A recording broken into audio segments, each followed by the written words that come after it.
next speaker is Rick Van Almen.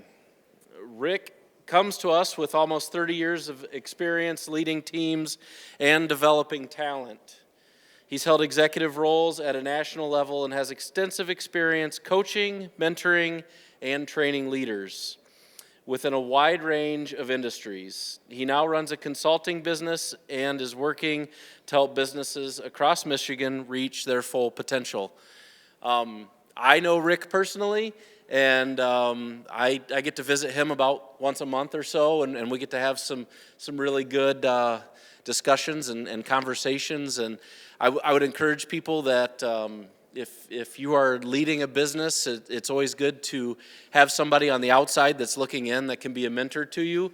And Rick is somebody that is very much a mentor to me and what I'm doing and how I lead my business and just kind of how I think of things and view how I'm working with my employees and things like that. But we'll let the guy come out and give his presentation. So if you guys would welcome Rick to the stage, the next session begins. Thank you. Thank you. Test my mic here. Sounds good. Everybody can hear me? All right. Thanks for making your way forward. I appreciate it. It's been a long day. And Tyler, the AV guy, just told me I'm the only thing in the way of beer and food. So that's a tough slot sometimes. So I'll try to keep things lively. It is a real honor to be here, and I've gotten to know your business through Jason, and it's fascinating. And the one thing that I can tag on this group, without a doubt, is humility. It's what I see in Jason. It's what I see in this organization. It's what I see in the work that you do. In many ways, you're the line between sickness, contamination, and God's green earth. That's a big role to play. It's a big role to play, and we're thankful for it. You also represent independence from city services, folks that can live out in the country like myself, folks that can live on their own and be independent, be able to have their septic cared for, be able to have their fields taken care of. It's noble work. It doesn't get any better than what you do. It's the last line of defense in many ways. So I spent, like Jason said, almost 30 years in healthcare as a sales manager, director of sales, got to build a lot of teams, a lot of successful teams, evaluate talent. I tallied it up a while ago. I think I probably interviewed 2,000 people in my career. Gotten pretty good at it. Some hits, some misses. Like all of you. Sometimes you win, sometimes you lose when you interview. There's an art to it. And there's also an art to identifying leadership and instilling leadership in others and building teams, building effective teams that win, and building leadership succession so your next level is groomed, your next level's trained. And I call it a conveyor of excellence in terms of hiring and developing folks. We're going to get into that a little bit today. First, I'm going to go over one of the exercises I do with teams, and I work with about 31 individual businesses across Michigan of varying types and dynamics. One-on-one coaching folks like I do with Jason, but also meeting with the larger groups and talking about alignment. How is your leadership aligned? How are you identifying leaders? How are you setting up people for success? And it's fascinating. Some of the similarities from business to business and some of the commonalities that you see from business to business that are surprising. These are savvy 30, 40-year business owners that you work with. And one of the things I ask, usually in a meeting early on, is, what is your purpose? If you went out in the shop or if you went out in the field and you asked one of your employees, what is your purpose here? What would they say? Think about that for a minute, because I get blank stares from even the most seasoned leaders when I ask that question. What is your purpose? So all of a sudden they'll start to think and they'll say, well, we need to earn a paycheck. Of course we need to earn a paycheck. And then they'll say, well, to pump tanks. Okay, now we're getting somewhere. But usually it starts to lead to, we have a greater purpose. We have a greater purpose than anybody's really acknowledging. And it's fascinating to see that grow. I work with some folks in the automotive industry. They bend tubes. Seems like a menial task, over and over and over bending tubes. We started to talk about it. Where are those tubes going?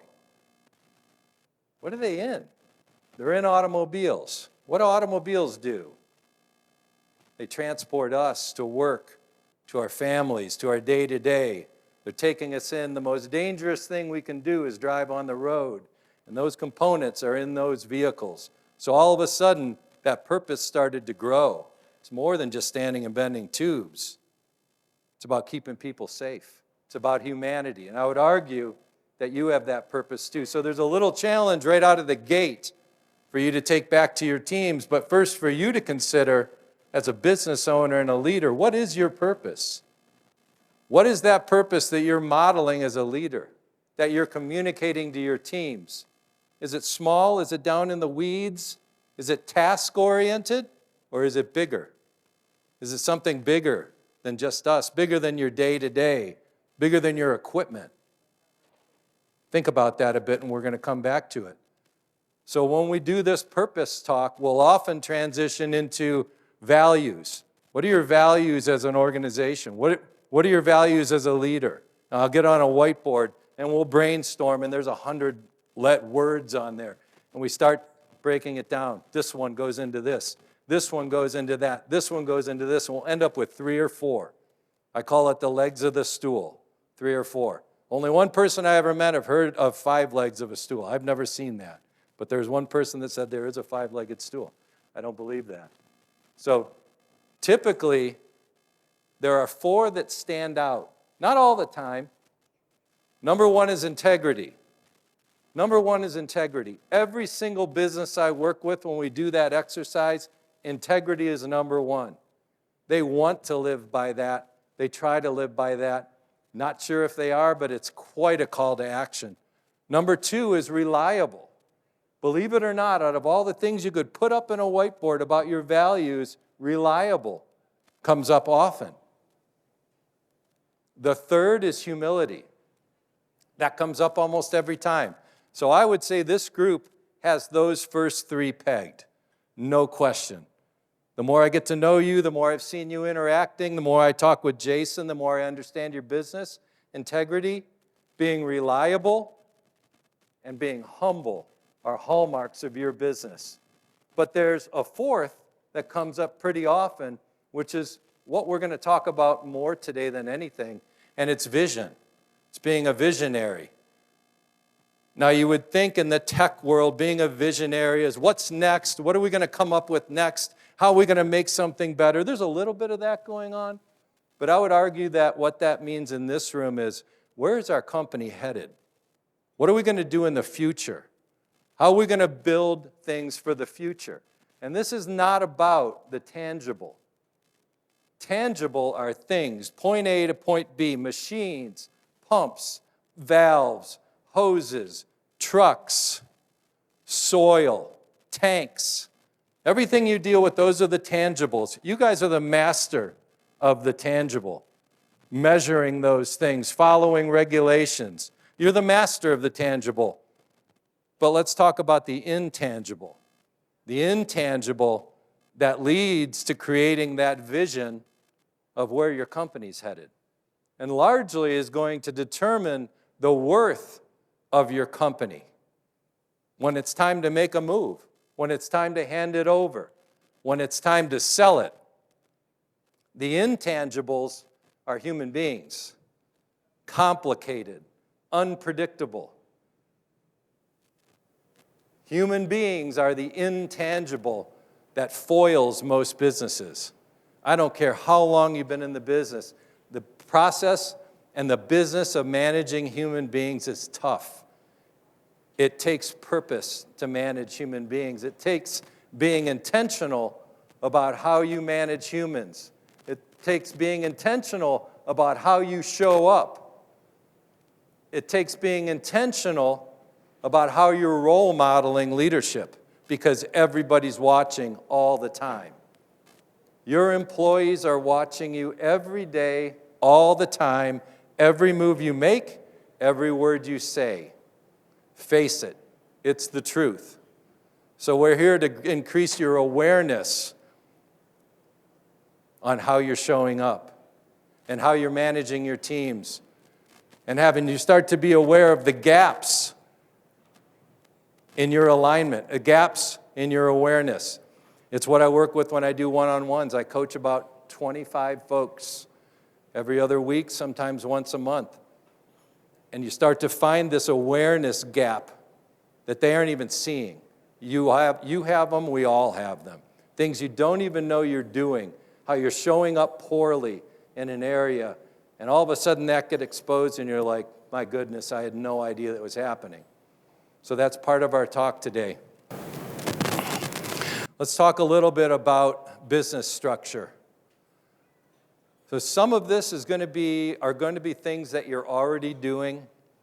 This is going to be new to some of you. There are going to be some things that you think you should be doing. Maybe you're like, yeah, I'm doing that. But I'm going to give you just a little bit of a scaffold to start to build a little certainty into how you're leading. So your leaders that are coming up, they aren't just basing their leadership on just your intangible actions that brought you to where you are.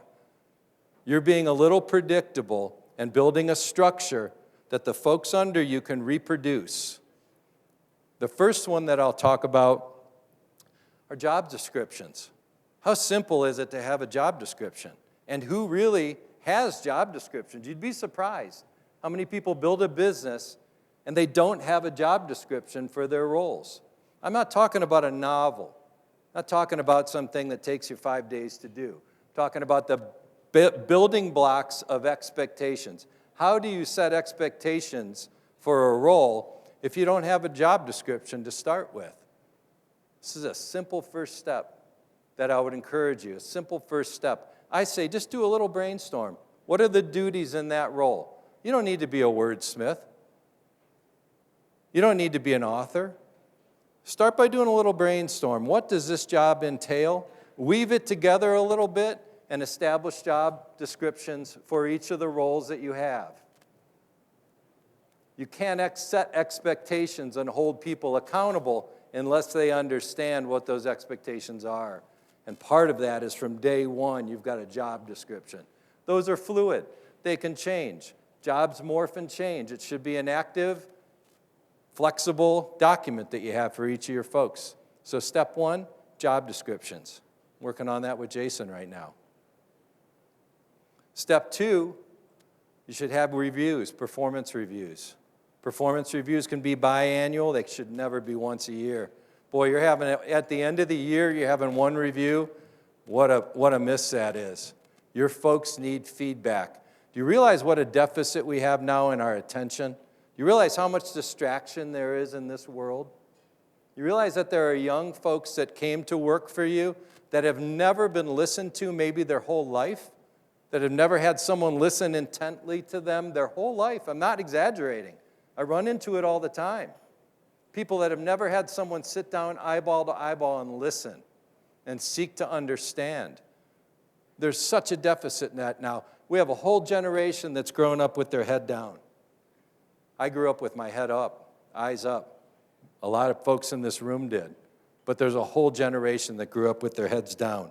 And a lot of us are evolving with our heads down as well.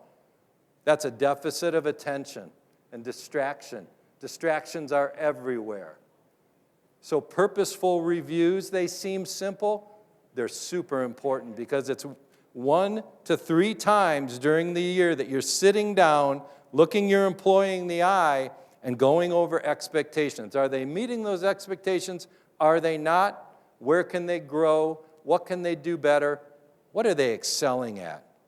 That simple communication is worth its weight in gold. I recommend doing it quarterly. So you have 3 times in the year that your person gets a chance to hear how they're doing and gets a chance to correct it. You do it once, they have no time to correct it. They don't even know what your expectations are. Minimum, it should be twice a year. So the middle of the year and the end. Give them time to do something about it. Clear expectations, a job description, and at least 1, and then a final, preferably quarterly reviews. Doesn't need to take 2 hours. It can take 45 minutes. You be the judge of that, but do it. The other little incredible thing that sounds simple are one-on-ones. People don't learn on the fly. Please think about that. You can hear on the fly, you can take orders on the fly, but you don't learn on the fly. And how many leaders give direction on the fly when things are flying around and machines are going and things are whirring and people are talking, and then exit and expect that that employee is going to hear what they said? Expect that they're going to follow through on that direction that was given on the fly. And then hold that person accountable to that. It happens all the time. Is some of that necessary? Absolutely. But a beautiful little thing to add to your business is a one-on-one. And that can be done at your pace, but it's important to be consistent about one-on-ones. It can be a half hour. These aren't reviews. Reviews are comprehensive. Reviews are going over expectations. A one-on-one is a human connection where you listen, where you give that employee a chance to listen and to be heard. Shocking how many people do not have that in their life, much less in the workplace. You will be surprised what you learn about your employees by installing, whether it's monthly, bi-monthly, I don't care, that's for you to decide, but you install a half-hour one-on-one where you're sitting down eye to eye. It's a big distraction when you have a disparity in your eyeballs. I can tell you that. Limit the distractions, get in a quiet place, ask questions. How's your volleyball league? What's going on with your son?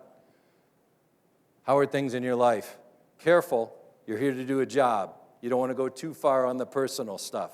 But listen, understand your people, understand your employees. Take the time to do that. Little one-on-ones built in over time.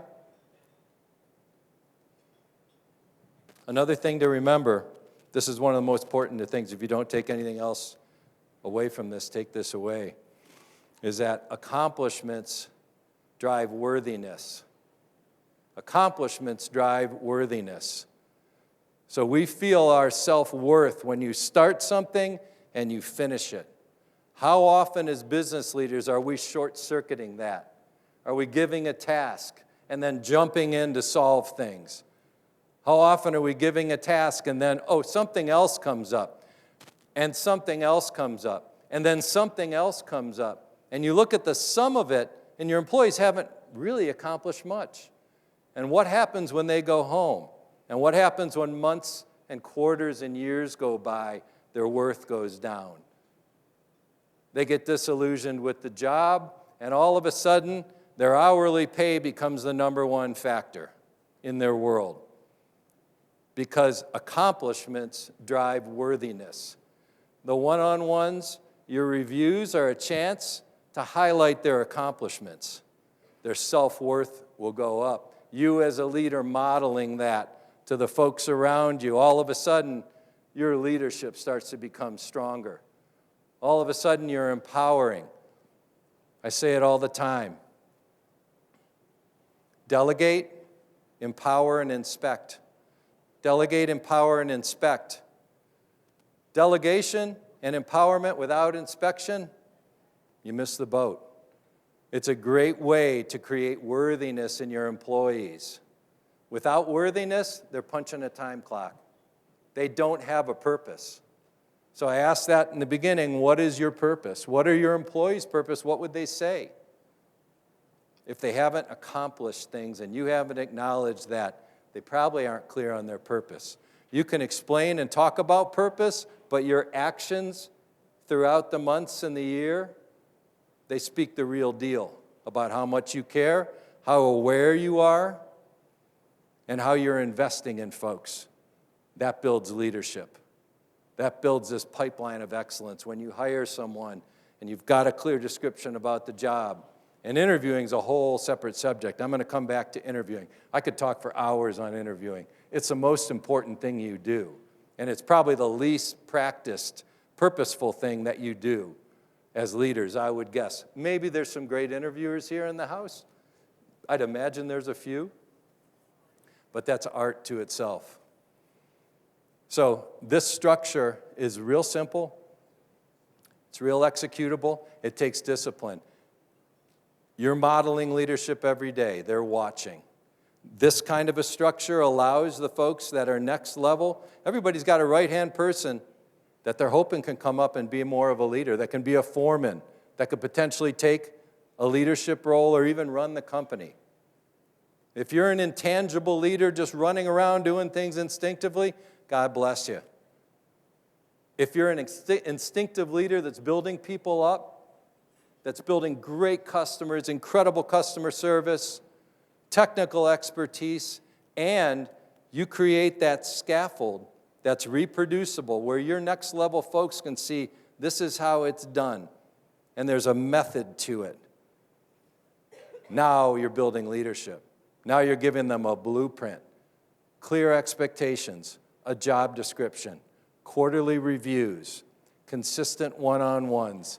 Listen, know your employer, know your employees. Let's talk about some brain science here, some brain exercises, maybe some helpful little tips that can help you as a leader when you get up in front of your team, which is also a big part of that scaffold, team meetings. How often are you as a leader pulling your team together in the morning, the afternoon? Doesn't need to be every day. These things should not detract from the job at hand. It's not what I'm saying. This isn't pulling your people out of the field. That would be detrimental. This is being strategic about this and purposeful about it. How often are you pulling your team together in the morning, standing up in front of them like a pro, modeling leadership and bringing them into the fold, letting them know how the company's doing, letting them know how their month went, letting them know about their customer base. Is it increasing? Is it decreasing? Letting them know, here's our messaging. Here's what I'm seeing in the field. This is effective. Let's talk about that. Sue, Jim, what are you hearing in the field from customers? What's changing? Has there been any pushback? Let's talk about the inspectors we work with. What's the common feedback, team? Having a little bit of an agenda and pulling your team and standing up in front of them and addressing them. And once you get good at that, you're picking Sue and Steve before the meeting and saying, Sue, you're doing a great job following up with customers. You're doing a great job asking the next question about the next service they might need. I'd like you to stand up and take 5 minutes during our next team call and address the group. And you prep with her a little bit, get her ready to address the team. That's building leadership. How many folks are having team meetings like that, where they stand up in front of their team and pull them together with some regularity? Raise your hand if you're doing that. There's one. Nice job. Anybody else? Okay. Maybe some, there's two. Thank you. So we've got two out of this whole room. This is a powerful thing. It's a powerful thing. How many sporting organizations that are in competition every day go years without the coach standing in front of the team and addressing the team? Zero. They're doing it constantly because that's an opportunity for that coach to model leadership, to give them their purpose, to describe their purpose, their mission, to build others up. Think about that. Two people raise their hand. Maybe there were some folks being shy. I'm not sure. It's okay if you were. Human beings have about 20 seconds to pay attention when you're speaking. Trust me. I've done this for years. 20 seconds when you're speaking to someone, you'll never forget this when you're in a conversation. At the 20-second mark, your brain starts to drift. It starts to drift. You're starting to think of the pike you caught last week. You're starting to think of the dinner that you're going to be late for. You're starting to think of the irate customer, and you're trying to hang in there. 30 seconds is a yellow light. 20 seconds is green. 30 seconds is a yellow light. That's when your brain starts to drift a little bit. I'm saying this about when you address your employees. When you talk for 5 or 6 minutes, 20 seconds is long gone. That's when your brain is locked in, 20 seconds. 30 seconds, it starts to drift. Red light, 50 seconds. 50 seconds, you are checked out. If you don't believe that, start thinking that way. You get in a conversation with someone, and you'll start to get a little mental stopwatch. and you'll see that 20 seconds where you're dialed in. You'll start to get 30 seconds, and boy, those thoughts start to come in. 50 seconds, you're struggling to pay attention. Remember this as you address your teams. Remember this when you give instruction. There's an art of asking questions. There's a science to answering questions and asking questions. I'll give you a little bit on this. When you answer a question, it goes answer and content. Answer first and then content. Content is no more than 2 sentences. And a sentence should be no longer than 21 words. If you're writing emails, remember this. A great email writer, 21 words or less in your sentence. You'll be surprised if you hold yourself accountable. Your 30-word sentences will start to look awful. They'll start to look awful. You'll go back and you'll be embarrassed at how long they are, and that's an attention thing. Writing emails is a whole separate subject. It's a cave-in how poor emails are written nowadays. So just a simple reminder, 21 words or less, 3 to 4 sentences in a paragraph. 20 seconds is all you have when you speak to someone to expect that their brains are going to be tied in and locked in. 30 seconds is yellow, and you start to drift. 50 seconds is red. Emails and answers, yes. Rick, did you go to the Tiger game last week? Yes. I took my family because Cabrera was playing. Guess what? When I answer that way, what do they want to do? They want to ask another question. They're interested. They're curious because I answered it properly. Somebody says, Rick, did you go to the Tiger game? You know what? I was going to. My grandma got sick. I had to run across town. Her car broke down, so I had to figure that out. I hadn't happened to jump it. So my kids were late for school. I had to run over and grab them, too, and I left the tickets in my drawer. So by the time I got the tickets and I got Grandma's car started, we got down the road, and it was a 2-hour drive. And, yeah, we did go. So at 20 or 30 seconds, that's called funneling, by the way. Content first, I'm lost, and I don't want to ask another question. And I really don't care about the answer too much at that point. So just keep that in mind as a leader. The funneling stuff, content first, a bunch of content, and then the answer, it diminishes relationships. Every single interaction that you have as a leader is either improving or declining the relationship, and as a person for that matter. Every single one, a little bit at a time. Sometimes it's a big jump when you really step in it, or when you do something great, it's a big jump. But diminishing that relationship by being a poor communicator, by being a poor listener, by giving content first and then the answer, inefficient. I can't get things done. I need the answer. I asked something, I'm on the job site, I need the answer. I don't need a bunch of content. Come on, where's the answer? You've all been there. Sometimes you need to move quick. And I might have a second question that I'm loading up based upon the first one, and I can't even get the answer. So these are some just basic fundamentals. Lead with the answer, follow with the content. 2 sentences. That's all you get. If they ask a follow-up, expand the content a bit. 3 or 4 more sentences after that. That's how this works. That's how the human brain works. The other part I want to talk about is pace. When you're speaking to your team, when you're speaking at home. God wired our brains to accept speech at a certain pace where it all sinks in. Too fast, and it starts deflecting. You'll talk to people that speak really quickly. That 20 seconds becomes 5 seconds because everything's blowing by your brain. So there's a pace of speech. I'm trying to do it right now, speeding up just a little bit, where everything sits on your brain and it captures it. You've got the time to process it. Too slow, and it's like, hurry up. But there's a sweet spot, the pace of your speech, that keeps people engaged. When you speak to your team, when you're giving direction out in the field. Sometimes you're under duress, you need to clip it along.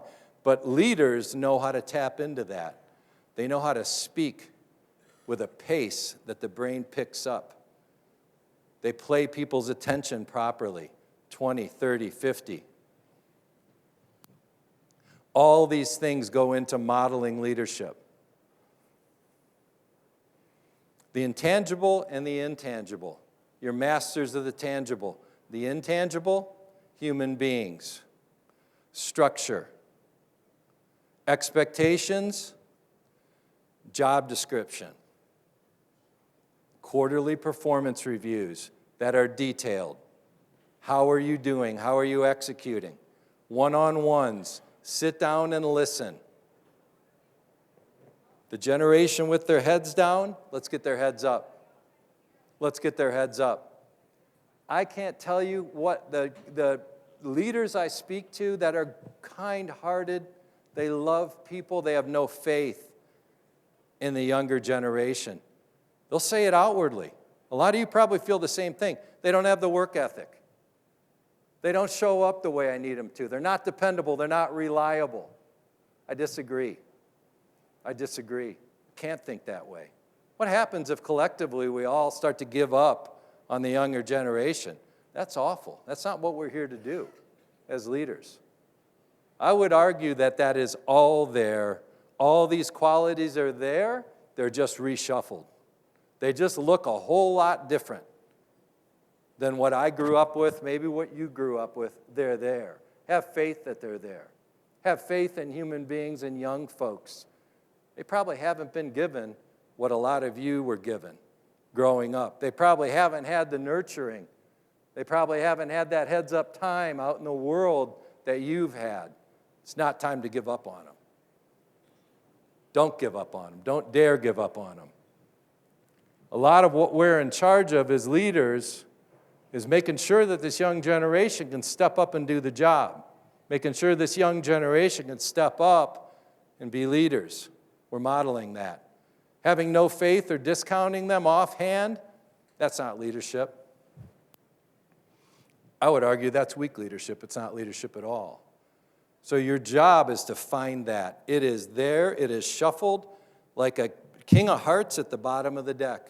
That work ethic that you want, that you crave, awareness in the job, stick-to-itiveness, all those things that our parents taught us, they're there. Look for them. Be wise. Listen. A lot of what I'm describing, these fundamentals, are ways to bring that out. You'd be surprised what you find if you slow things down and listen to your employees. Hear them out. Understand a little bit more than the day-to-day. Stop being masters of the tangible. Start investing in the intangible, in the humans around you. And it's a whole lot of fun. When you can take somebody that's distracted 90% of the time, that their whole life is a big distraction, and take those distractions away and let them understand who they are, let them understand the power that they have to do a great job, and start praising. Let's talk a little bit about the power of praise. There's a power to it. I'll give you a great example of timely and specific praise. The old days of, hey, great job, nice job, way to go, that's fine. We do that all the time. Generic, throw it out there praise. I'm talking about timely and specific praise. At the time it happens and describing what happens. I'll give you an example. My brother does this with college sports teams, with coaches. It's largely based upon recruiting. I was sitting in a room at Division I basketball, a women's basketball coach, head coach, and their staff. And there was a great example of this. They were watching film, which coaches watch film. Coaches watch film relentlessly. It's in their DNA. It's what they do. Imagine if you could watch film, if you could reel it back and watch the moves that were made, how much correction. I'm not advocating that. That's impossible. But this coach was watching film, and the whole team was in the room, and the scenario is the point guard came up, looked, one of the forwards made a move, broke free, and this is in the game. It's a big game, Division I game. Hits that person with a pass, boom, wide open layup around the rim, and they missed it. Crowd went, oh, and everybody scoffed, and they were in the film room, and everybody started to chuckle a little bit. Person that missed the layup kind of hid their head a little bit. The coach said, hang on, rewound the film to the specific point where that player made a move that was coached over and over again. They juked and moved and broke open. It was textbook. And all of that was lost prior because all they were watching was a missed layup. And the crowd became silent in the room because the coach said, look at this. Perfect footwork, exactly how we coach it. That player broke free, got the pass, and she could care less if they missed the layup. They're going to hit that layup 9 times out of 10. If that coach focuses on that missed layup, they would have missed the beauty of the move that got them open in the first place. That group was silent. And guess what happened the next day in practice? Guess what they saw in practice the next day? The entire team was doing this perfectly and getting open more often. Layups are going to happen. They do them all day long. So this is an example of timely and specific praise. Praising the act that leads to the great performance. Praising how the hose is clamped on. Praising how the truck is lined up perfectly every day. You know, Joe, I just saw I want to bring something to your attention. Every single day, those trucks are lined up on an angle where you can see the logo. They're clean, they're spaced about this far apart, and they're perfect. I'm watching that. Great work, Joe. That builds our brand. People are driving by the road. That's what they see, and you did that. That's praise. How often are we using that in our life? How often are we using that in our work life? It's powerful. Power of praise, timely and specific.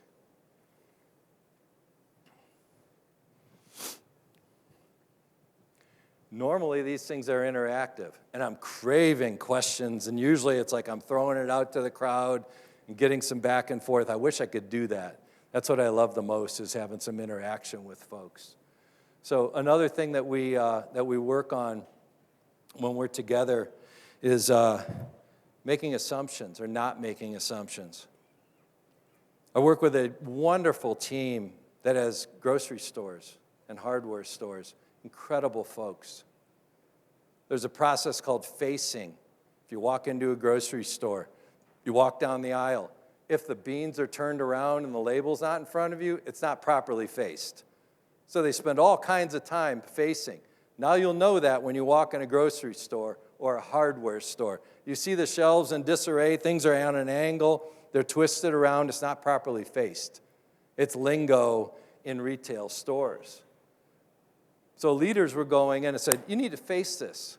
This is not faced. You have a person that was hired 2 weeks ago that just went through training. Like, okay, I'll face it. Come in next time. This isn't properly faced. All of a sudden, it's like, did you ever actually show them what that meant? You actually walk down the shelf and go like this and say, this is facing, and show them? Incredible how often that happens, where we have expectations of our employees, but we haven't gotten down on our knee and shown them, taken time, confirmed, have them repeat it, give them a little praise, that nice job.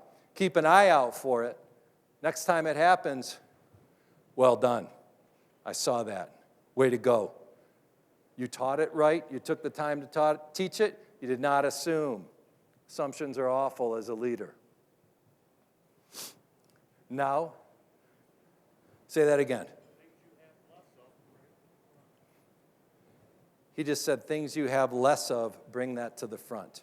Tell me what that means. I like that.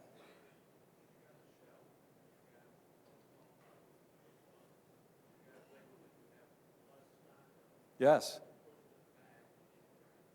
Yes. Yes. That's part of facing. There's a lot to it. There's inventory control in it too. So the point is, how often are you giving instruction and making assumptions that that's been taught? Making assumptions that that detail that you expect has been expressed.